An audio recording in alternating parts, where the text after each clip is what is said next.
Good to have you with us. I'm Joe Fryer. And I'm Savannah Sellers. We're going to get started this morning with that delayed disclosure that Defense Secretary Lloyd Austin has been diagnosed with and treated for prostate cancer. Secretary Austin's doctors say that he was diagnosed in December, then developed complications from a minimally invasive procedure to treat and cure it. Now, because of those complications, he was admitted to the hospital on January 1st. The Pentagon is now facing criticism for waiting 3 days before telling the White House that Austin was hospitalized.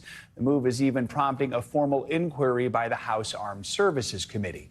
During a press briefing yesterday, National Security Council spokesman John Kirby spoke with reporters about whether the president knew about Austin's cancer diagnosis. The president didn't know about the diagnosis until this morning. But his reaction is he wishes the secretary all the best for a speedy recovery.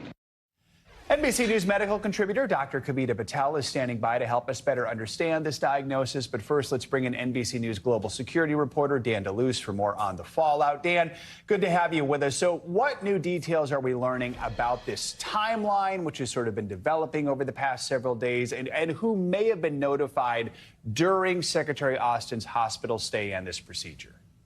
Well, Joe, it's still really a situation where there are more questions than answers. But what we did finally learn yesterday is why the defense secretary was rushed to the hospital on New Year's Day and has been there since. And that was this diagnosis with prostate cancer and then these complications that developed after that procedure, in which he had abdominal and leg pain and he had a urinary tract infection, and that had to be dealt with, and he was in the ICU for a period. And it was not until 3.5 days later that the White House was informed.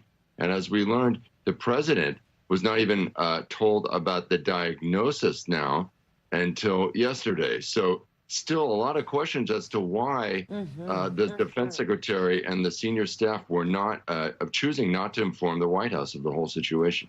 If we just set aside this controversy over the transparency here, what do we know at this point? What are officials saying about Secretary Austin's condition, how serious it is?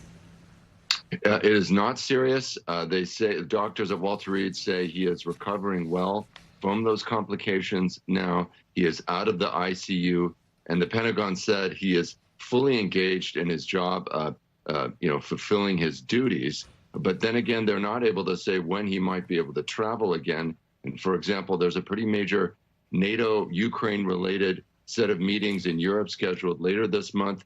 Still not clear if he's going to be able to attend those meetings. And also, the Pentagon press secretary spoke with Courtney Kube, our Pentagon correspondent, about how it seems people were misled in this situation. Do we have any sense of why there was just this breakdown in communication? You know, that was a repeated point that was raised yesterday at that press conference. And the Pentagon just kept saying, we're going to conduct a review. We're going to look at all our processes and procedures, and we'll figure out what are the lessons learned here. They acknowledged they could have done better. But let's hear the question from Courtney yesterday at that press conference. The secretary, in his statement on Saturday, has accepted responsibility for the transparency issues associated with that. So from a leadership standpoint, he's stepped up and said, yes, I take responsibility for this. We're going to go back and we're going to look at what we could have done better. So there you have Pentagon Press Secretary General Pat Ryder trying to explain the situation and that they're going to try to do better. But you have a lot of frustration now on both sides of the aisle in Congress about how this was handled. And some Republicans are now calling for Austin to resign.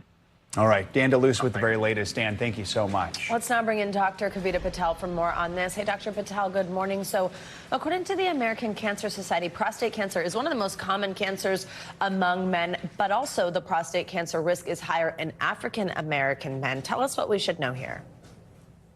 Yeah, I think the most important thing to know here is that prostate cancer is something we start screening for at the age of 40 if you have a family risk, and at the age of 45 if you're at higher risk for all cancers such as African-American men. So we start screening men at an early age, and we do that all the way up to about the age of 70, where the Secretary of Defense is, and we do that through a combination of digital exams. Remember, the prostate is a small walnut-sized gland that surrounds the urethra. That's a tube that brings urine from the bladder. So this is something that's very common in the primary care setting, one would imagine.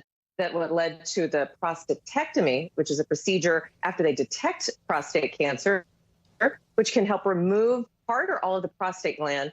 And that's what we assume, based on what we know, which is limited, that he had some complications from. But otherwise, a very common procedure and unfortunately a common cancer, but picked up early with screening. Yeah, I want to ask you more about that procedure. I mean, the little bit I've read, that's what's labeled an elective procedure. That doesn't necessarily mean it's voluntary or anything like that. It just means it's basically on the schedule. But what does the fact that he had that procedure tell you about how far along his cancer is? Any indications about his prognosis? Yeah, prognosis is usually quite excellent with the combination of kind of the early screening and detection. And generally speaking, men of the secretary's age, we watch for changes in a very specific blood test that we use to screen for prostate cancer that we started about the age of 55. So one would imagine that they've been doing these screenings on the secretary, that he's been regular about his preventive care, and that they saw a rise, which gives us a signal to then do a biopsy of the prostate to look for cancer cells. And again, making a lot of assumptions here, since we don't have all the details of his medical record, but they saw cancer. And then this minimally invasive surgery usually does remove all of the cancer. The 4 to 6 week period after a prostatectomy is something I tell patients looking for these complications. That fits in the timeline of what has been happening to the secretary. So again, for him to go into the ICU, though, for that kind of hospitalization from this procedure, there had to be something complicated really happened, Joe. So that's what a lot of us in the medical field are trying to understand. Normally, this doesn't happen. Oh, all right. Dr. Kavita Patel, thank you very much. Great info and an important reminder, get those screenings for sure. Thank you. Now to the legal challenges surrounding former President Trump. We could be just days away from a federal appeals court's decision on Trump's presidential immunity argument in the case over his alleged efforts to overturn the 2020 election, which led to the January 6th attack on the Capitol. The 3-judge panel heard arguments yesterday from Trump's legal team and the special counsel's office.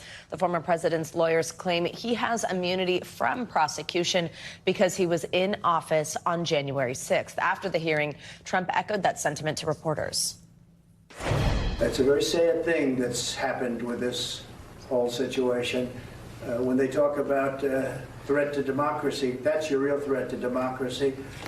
And I feel that as a president, you have to have immunity. Very simple. Breaking it all down for us, we're joined by NBC News Justice reporter Ryan Riley and NBC News legal analyst Danny Cevallos. Good morning to both of you. So, Ryan, let's start with you. Both sides made their arguments to the judges over Mr. Trump's immunity claim. Hearing lasted about 75 minutes. So, sum up for us what happened inside that courtroom. Yeah, well, it was tense for one because you had a situation where Donald Trump and Jack Smith were in the same room. It's happened on a very few occasions. Obviously, a lot of security going in. Donald Trump was mostly pretty quiet, I think, during most of his own lawyers' arguments during the case. A lot of this was legalese, might have gone over his head. But at the end of this, essentially, he got a little bit heated. I think, as the special counsel was making some of his arguments, he was actually on a yellow notepad there, sort of sending notes over to his lawyer. And the most animated I saw him get was at the moment when his lawyer, I think, made a point maybe that Donald Trump wanted him to make, was that Donald Trump, he claimed, is winning in all of the polls. And that's when Donald Trump sort of shook his head very vigorously. So Trump seemed to be most animated, or, his attention was most gotten by any explicitly political points that were being made rather than really the legal arguments at the heart of this. And, logistically, it was tough for him to hold that press conference because there's not really a space for him to do it given the security concerns around the courtroom. So they actually had to go to a separate hotel just so he could get in front of a TV camera afterwards and sort of get that footage that you see on your screen now. So, obviously he's trying to make this into a public spectacle with only, less than a week to go until, voters really start making their decisions in the Republican primary. Danny, let's bring you in here and dig in on some of the legal arguments. So early on, there was this kind of exchange between a Trump lawyer and a judge talking through these hypotheticals. Like, for example, could a president order SEAL Team 6 to assassinate a political opponent? His team is essentially saying that, well, if they were not impeached, then no. What do you make of that argument?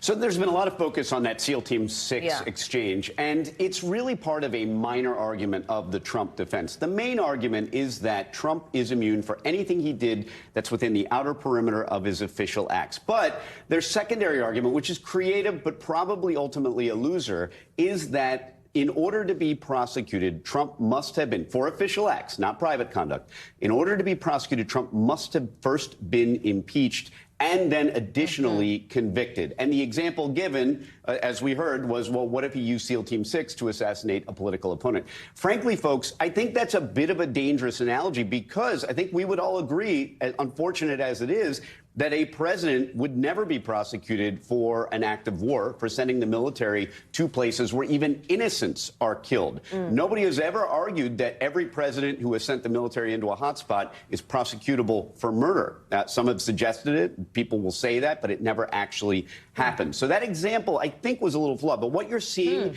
in this case, and what I love, is a hearkening back to the Socratic method of the Greek era. This is the most beautiful thing about appellate advocacy is oral argument. We focus on trials. We don't normally see this. But the reason I bring that up is that it is totally standard for the judges to challenge, to play devil's advocate, to almost, in my view, when I'm arguing, it feels like they're heckling you. I mean, they really interrupt you and they ask you these questions, and it may seem like they are against you. And a lot of folks, I think it's fair to say that, you know, if you're betting, Trump probably loses here, but don't necessarily buy into the fact that the judges may have seemed antagonistic to one side or the other. That's their sworn duty at oral argument in the appellate context. Sometimes they're trying to make a point to another judge, and they're just doing it through the questions that they ask. Yes. So, Ryan, we know the appeals court is running on an expedited schedule. Do we have an idea of just how expedited? When could we get an answer here? Yeah, I think it could be relatively quickly. You know, we've heard legal, some legal experts say it could be, a week, could be a couple of weeks here, probably max, because really they're trying to get, I think, Jack Smith's interest really is getting this case back on track. And we've seen that in some of the filings that they've made, even when these deadlines in the lower court and the district court have been suspended. They're sort of turning in their homework early to a certain extent, trying to meet these deadlines, even though they're no longer operational. And we're sort of waiting to hear back from Judge Chutkan whether that's okay with. They're still making those filings. Donald Trump, on the other hand, has obviously tried to get some headlines here and requested that they be held in contempt for still making these filings as this case is sort of on pause. But Jack Smith's team really, I think, is interested in trying to get this on track as soon as possible. That March date is still theoretically in the books, although it's obviously very unlikely, I think, to happen at this point in time, given how close that comes. But they really want to get this case going as soon as they can. Danny, the expectation here, right, is that whoever loses appeals to the Supreme Court, and then at which point the Supreme Court may or may not take it up. What kind of options would whoever does not come out the winner here have? Oh, if it were only as procedurally simple as that. It is so much more complicated procedurally. For example, if Trump loses here, he could appeal to what's called en banc review. In other words, only a 3-judge panel just heard it. He can say, hey, I want all the judges to review it. But that's up to them. They might say, no, thanks. Or an appellate court might say, look, this immunity rule, we're gonna tinker with it. We're gonna refashion it. Then we're gonna send it back down to Judge Chutkan. She redecides the case. Then they appeal from that. So there are so many procedural paths this could take, and it could result in a decision within 2 weeks or 6 months. Which is why you've said perhaps a March trial may be tough to get to. It's not happening. And by the way, I've been consistent. Everyone laughed at me, but here we are, and the delay is happening. All right, we'll see what happens. Ryan, Danny, thank you both. We appreciate it. Well, all week you've heard us talking about the upcoming Iowa caucus. If you're wondering what exactly makes a caucus different than a primary, we've got you covered. NBC News Now anchor Hallie Jackson explains how it works.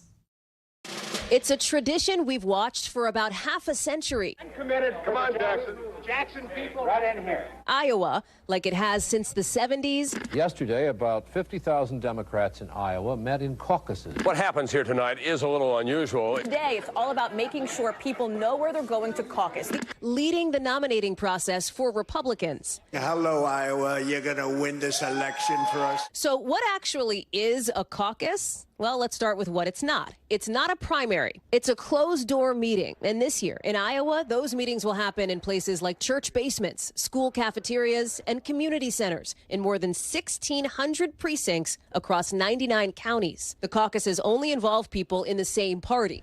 I pledge allegiance to the flag Here's how it's going to go down inside the room for Republicans next week. Attendees will pick a chair, and that chair will invite somebody to speak on behalf of each candidate. Senator Ted Cruz from Texas is the best choice for president. Some candidates will even hit up a caucus site themselves to deliver a last-ditch pitch. Grow the economy at a far faster rate. Then folks will write down the candidate they pick and turn it in. That all gets counted leading up to the big moment, the announcement of a winner. First place, we had Governor Mitt Romney with 274 votes. For Democrats, it'll look different from Republicans and different from how Dems have done it before. Their caucuses next week will be about party business, not about a primary pick for president, with Joe Biden, of course, running for re-election. The changes coming after the caucus debacle in 2020. What went wrong in Iowa and why 100% of those caucus results still are not in? Obviously, it's a mess. A tech meltdown delaying results. And the winner is, we have no idea. This year, Democrats will vote by mail in Iowa, with the results set to be announced in a couple months. The first primary votes for the party instead will happen in South Carolina and Nevada next month. Our thanks to Hallie Jackson for that report. So the Democratic National Committee made that change to focus on states with a more diverse electorate, while Republicans will stick with the original Iowa-New Hampshire lineup. Well, since 1976, only 3 contested Iowa caucus winners have gone on to win the White House: Jimmy Carter, George W. Bush, and Barack Obama. So while they aren't always a bellwether, the caucuses can help with at least momentum and winning a big field. The latest round of winter storms now slamming cities across the country with snow, high winds, and heavy rain. In the south, 4 people are dead after an outbreak of tornadoes swept through the region. Florida and Alabama were just 2 of the states hit by tornadoes, which left damaged buildings and down power lines in their path. The storms moved fast, and residents had little time to react. I just put all the kids in the bathtub with a mattress on top. Heard the alarms going off. We get into the little hallway, feel the camper slide, and then it dumps over onto its side. And we were kind of in a protected little cove. Meanwhile, here in the Northeast, several cities are dealing with flooding this morning after the storm system brought torrential rains, heavy winds, and power outages to the region. And the Midwest and Great Plains are digging out after storms dumped several inches of snow there. Schools were shut down, and whiteout conditions forced the closure of some highways. NBC News correspondent Maggie Vespa joins us now from Des Moines, Iowa, because Iowa is the center of the universe right now with all the latest. So, Maggie, when it comes to snow, I mean, Des Moines was one of the hardest places hit. What's the latest there this morning? Yeah, Joe, I mean, as you said, it was hit hard. That is the big headline. Close to a foot of snow hitting in this area in 24 hours. And Joe, you and I are both from the Midwest. Like, we're in Iowa. People here are used to intense winter weather, and this threw long-term Iowans, like native Iowans, who again have been through many a winter storm before. Right now, what we're dealing with is kind of the second wave in this system, which is bitter, bone-chilling cold. I can barely feel my face. It is 18 degrees this morning in Des Moines. The wind chill is like 9, and it's only going to get colder from here. By the time we get to your point, center of the universe right now, caucus day next week, we could be sub-zero, like a high of -2 without the wind chill factor. So it is definitely the start of a long, bitter, brutal road, and it came in with a bang with that nearly foot of snow practically overnight here, guys. Maggie, let's talk about the South also. The string of deadly tornadoes. Tell us about the extent of the damage. Yeah, this was a rare, January tornado outbreak. Our team clocking more than 20 twisters reported on the ground. It was kind of all along the Gulf Coast and then into the Southeast. So we're talking Texas, Alabama, Georgia, into Florida. We had 4 deaths that have been attributed to these storms thus far, at least 1 in Georgia, 1 in Alabama, 1 in North Carolina, where a tornado touched down about an hour outside of Charlotte. And 4 people were also injured there in that storm. So it was just a really massive, fast-moving, we have a truck going by here in Des Moines as I talk, massive, fast-moving system and a sprawling system at that. We counted initially 12 tornadoes, ended up being more than 20, guys. So the devastation down there is just mind-blowing, and you've seen the images. And one more headline really across the country, including here where we are in the Northeast, and that's the power outages after this string of storms. I know I was trying to walk home last night in the wind. My umbrella, not very useful. What's the latest on all that this morning? Yeah, that would be a rough umbrella day, I have to say. Basically, we have close to 600,000 Americans still without power this morning. A lot of them still without heat as well. It's really concentrated along the East Coast, as you can imagine. It came in with those massive winds and then just that torrential rain that we saw last night in cities like D.C. and New York, where you guys are. Crews working as fast as they can, as you can imagine, to restore power, because a lot of those people, as we said, don't have heat. And this system is making its way east. It's basically today into Thursday, into the weekend, temperatures falling across the country. So they want to get that power back on as quickly as possible. But crews this morning definitely have their work cut out for them. Guys. No kidding. All right, Maggie, thank you so much. Stay warm, thanks. Well, with the storm impacting the east, making its way out today, another major storm is already on its way across the Northwest. Yeah, for more, let's check on the forecast with Angie Lastman. Hey, Angie, good morning. Hey, good morning, guys. We're in an active pattern, and we've got, a storm system we dealt with over the weekend. We've got this system that we've dealt with over the past 24 to 36 hours. That, as you mentioned, is on its way out, but we've got another one that we're watching out west that's going to cross the country in the coming days. The system that we dealt with yesterday and into today, it's kind of wrapping up. We still have some rain draped across parts of New England. We've got some snow showers happening across the Great Lakes, but that's going to sort of taper off here as we get through the day today. You'll notice that we still do have some stronger winds, especially the closer to the coast you have. We've seen some coastal flooding across parts of the Northeast, and we've seen the river flooding continue as well. We've got those swollen rivers. It's going to take a little while for those to come down. From New York to D.C., we've had some major and moderate rivers in their flood stages. So we're going to watch that through the day today. We still do have some of these flood alerts that are up across that region. We've got really saturated grounds. And as I mentioned, we've got another storm system on the way. So we're going to watch that closely. Here's some of those latest wind gusts happening across this region. Boston coming in about 30 miles per hour. We've got close to 30 miles per hour in Newport. These numbers are have majorly improved over the past, say, 5 hours or so. We were topping 40, even 50 miles per hour earlier in the morning. Those have come down, and that'll be the trend through the day today. But we get ready to do it all over again, because we've got the winter alerts up across the west with that next system that I mentioned that's going to kind of dip through the Rockies here as we get through the day today. That's where it starts to bring snow. And oh, by the way, some bitter cold temperatures. You heard Maggie mention that. We'll talk about those here in a moment. But we're also going to see the potential for severe weather tomorrow. Bullseye for the Gulf Coast. You can see the areas in a slight risk, Little Rock to Lake Charles. We're going to see the potential for strong wind gusts, hail, and of course, we can't rule out those tornadoes. By the time Friday rolls around, we're wrapping up our work week, but now we're dealing with blizzard conditions across parts of the Midwest and into the Great Lakes, Missouri, up through Michigan. Really difficult travel. We're going to see strong winds. We're going to see some heavy snow there. And we've got that torrential rain, the heavy, heavy rain that we're expecting across parts of the east. Some of those same spots that already picked up substantial rain from the last couple of systems, and will likely have flooding issues once again. On top of that, as we get into Friday, we're going to have the potential for another severe weather day, afternoon hours. A couple of strong tornadoes are not out of the question. They do include places like Atlanta, Augusta, Montgomery, stretching up into the mid-Atlantic and down through the Gulf Coast. Another day where you'll have to be on alert for Friday. As we get into Saturday, the rain starts to work offshore as that system works a little closer to the east. But notice those bands of snow aren't going to let up. We're still going to see that those strong winds coming on off of the Great Lakes. We're going to see potentially more snow on Saturday. The travel will be difficult, and those winds, as we know, will likely cause not just the travel issues with the drifting snow and such, but still the power outages are going to be a problem.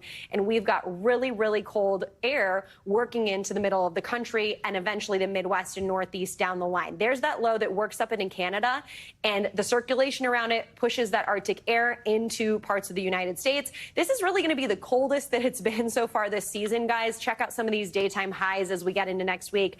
Saturday and Sunday in Chicago, we go from the 20s to the teens. We've got single-digit temperatures, and those are just the high temperatures. We've got to add in those really strong winds. It's going to be really brutal when it comes to cold. Oof. It is winter, so yes, to be expected. Yeah. Wait, this is into next week. I'm looking at the graphic. I can still see over there. Daytime highs in Des Moines on Monday, the caucus day of a 1. Yep. And then those you hardy add in, Iowans will go vote. They will. They definitely will. Yeah, and same with our team of all our NBC friends. Yeah, exactly. Bundle up. Thanks, Angie. Thanks for watching. Stay updated about breaking news and top stories on the NBC News app, or follow us on social media.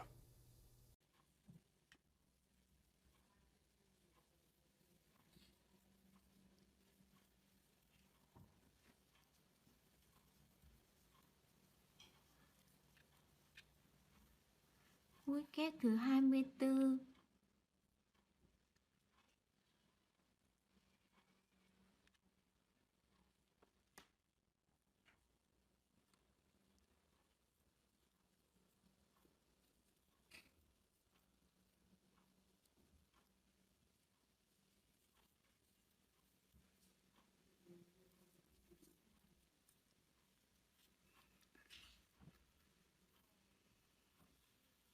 Đổi sang sợi màu xanh.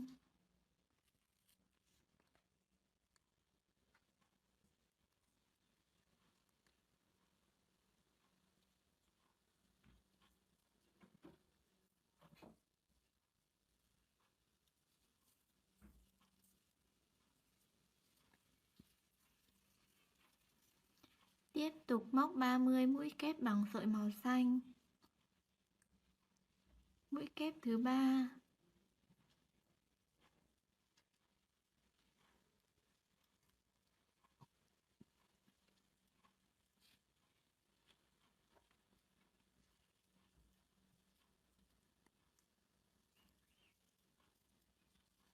Mũi kép thứ 9.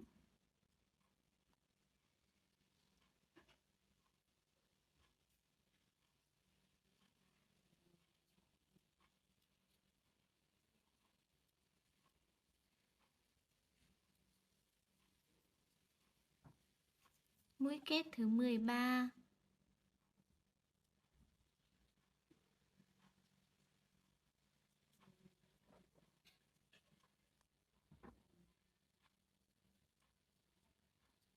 Mũi kép thứ 17.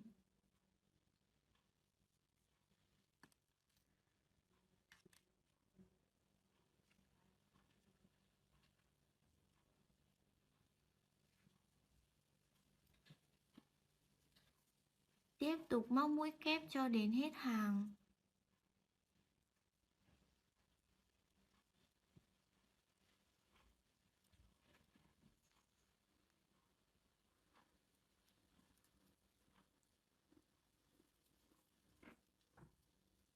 Mũi kép thứ 26.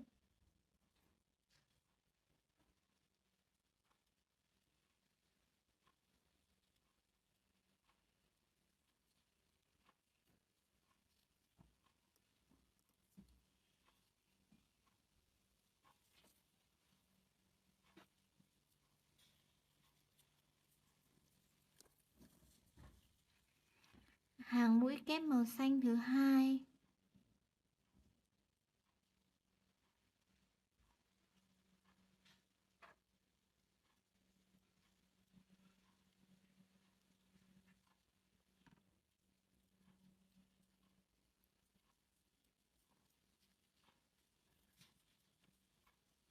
Mũi kép thứ 8.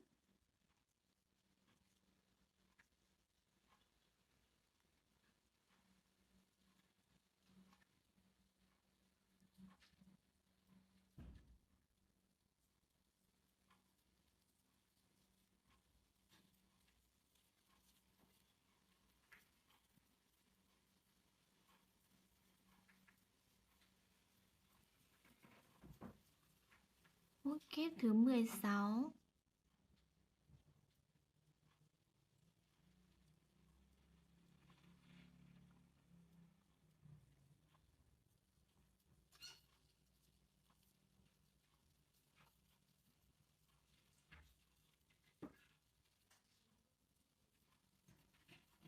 Mũi kép thứ 24.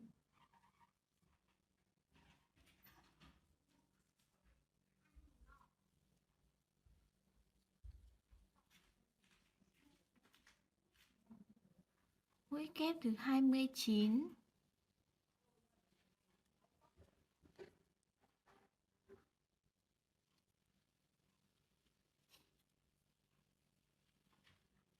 Hàng mũi kép màu xanh thứ 3.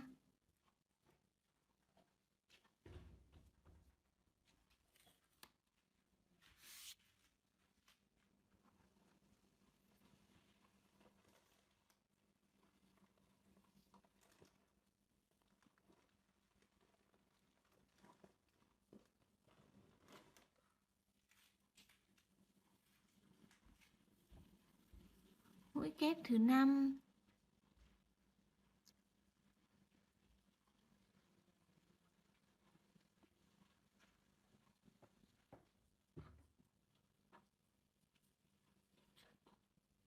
Mũi kép thứ 10.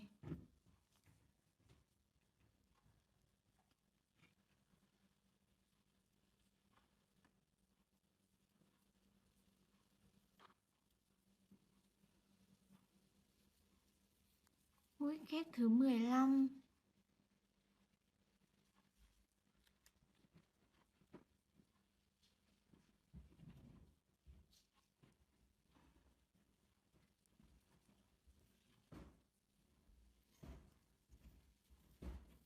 Mũi kép thứ 20.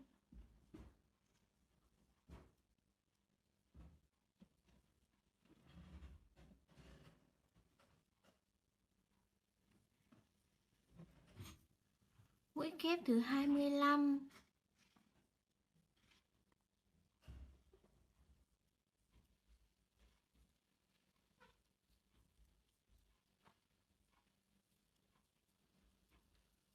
Mũi kép thứ 30.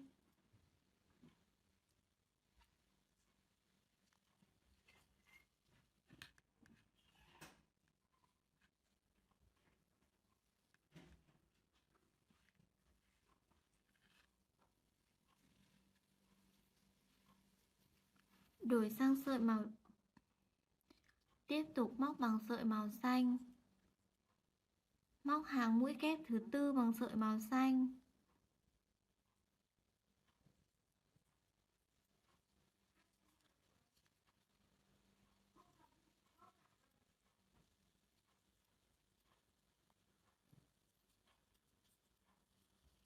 Mũi kép thứ 4.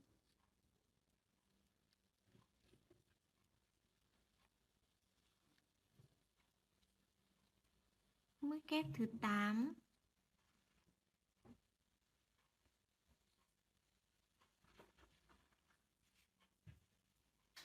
Mũi kép thứ 12.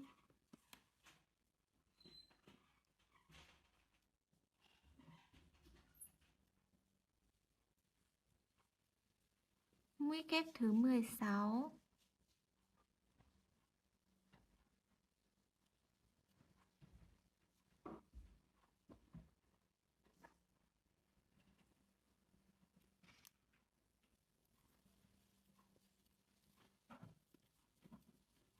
Mũi kép thứ 20.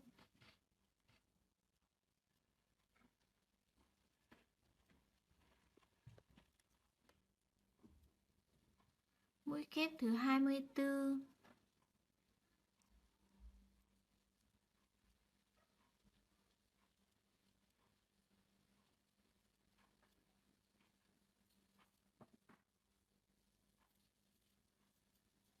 Mũi kép thứ 30.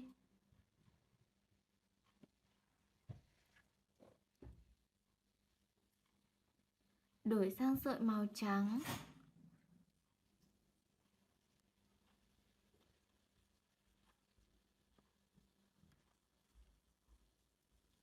Móc 30 mũi kép bằng sợi màu trắng.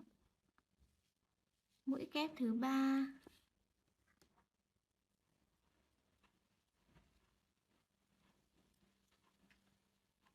Cắt sợi màu xanh.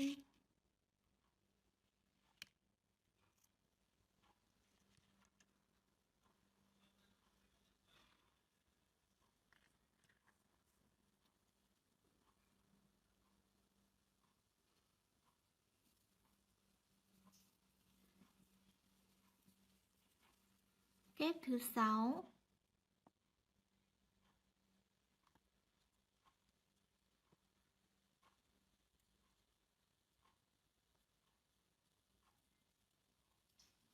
Mũi kép thứ 9.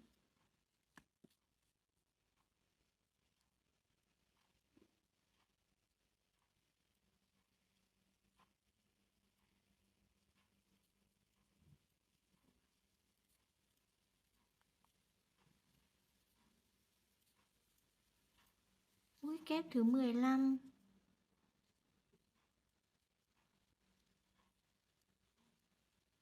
Mũi kép thứ 18.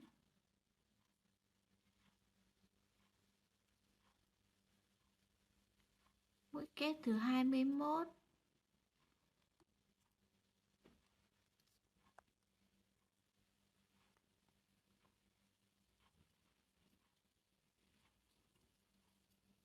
Mũi kép thứ 24.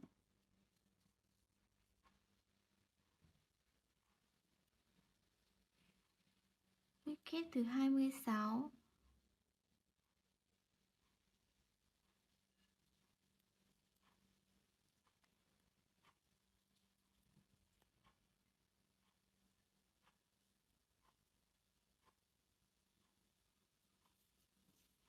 Mũi kép thứ 30.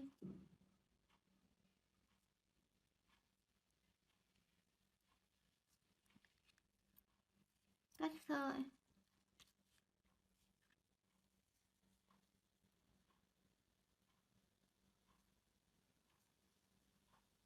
Giấu sợi thừa.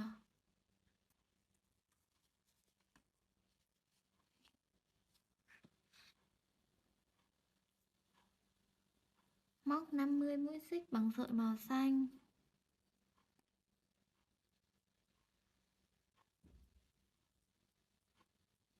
Mũi xích thứ 10.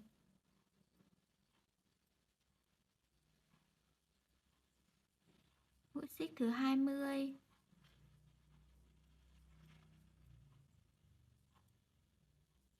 Mũi xích thứ 30.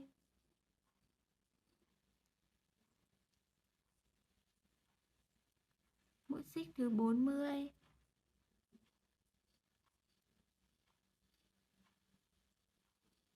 Mũi xích thứ 50. Cắt sợi.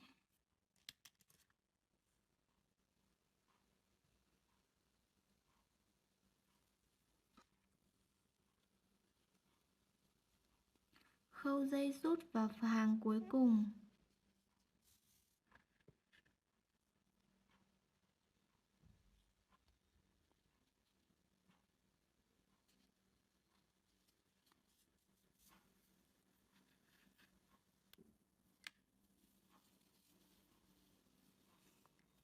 Đính thêm mũ.